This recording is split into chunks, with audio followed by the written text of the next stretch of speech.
Kalau kau tak pandai nak goreng ayam ni, ayam kau mesti tak jadi ni. Assalamualaikum semua. Hari ni saya nak ajarkan korang teknik gorengan ayam terpadu. Number 1, insyaAllah. Nak tahu macam mana minyak tu panas? Kita ambil rempah-rempah ayam, kita try celup. Kalau dia dah meletup-letup tu, bermaksud minyak dah panas. Kenapa saya letak ni penapis tangguk ayam saya kena letak dalam sebab kita tak nak ayam kita melekat. Ayam kita ni bersaiz 1.8 kilo sehingga 2 kilo seekor So kita akan potong 8. So kalau saya nak tunjukkan korang kat sini, kita ada 4 bahagian.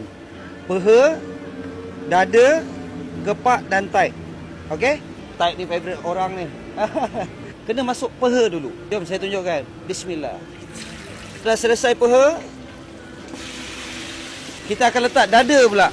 Bahagian dada, tapi bukan atas peha tadi, keliling dia. Kita masukkan dada sekeliling dia. So selepas dada adalah kepak.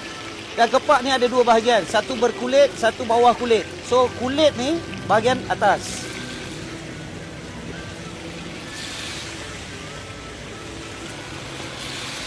So selepas kepak adalah taik. Taik bawah atasnya kulit, bawahnya kosong. So kulit di bahagian atas. Ingat letak sekeliling dia tau. Jangan letak atas bertimbun-timbun. Okey. So bila kita dah selesai masuk 20 ketul ayam, kita kena set 11 minit. Okey. Kita start. Bila kita baru masukkan ayam, korang boleh tengok kat sini dalam kuali ni penuh buih. Kalau kita nak tahu ayam tu dah separuh masak, sekejap lagi buih dia akan kurang. Buih minyak ni dia akan kurang. Bila kita dah masuk semua, kita jangan kacau sampailah minit yang ke-6.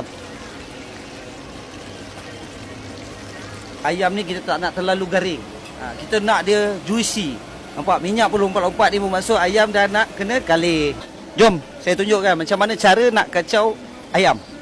Ayam ni tak boleh kacau berkali-kali First tadi kita masukkan ayam, selepas itu ini dah minit ke-6, kita kena kacau ayam. Last kali sekejap lagi waktu kita nak angkat, baru kita kacau balik. Lepas tu tenggelamkan ayam ni. Jangan bagi dia nampak dia tertimbul. Kan saya cakap tadi, ayam ni nak tahu dia nak akan masak, sekejap lagi buih dia akan kurang. Cuba tengok sekeliling dia. Dah kurangkan buih kan? So biar dia masak sehingga keluarlah kelazatan dan kenikmatan gigitan ayam tu. InsyaAllah.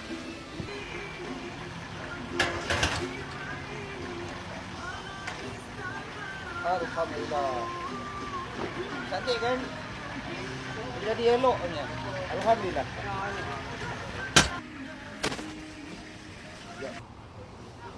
Alhamdulillah. Selesai. Siap. Alhamdulillah. Ayam goreng kita dah siap. Apa lagi? Kita nak makan dengan apa yang paling best kat Daddy's Char Kway Teow ni? Dengan nasi lemak pandan. So, untuk favourite saya suka ayam bahagian taik. Walaupun isi dia tak banyak, tapi kulit dia banyak.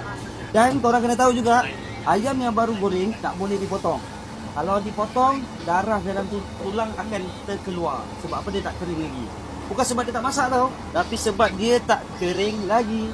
So, selamat menyambut selera. Assalamualaikum.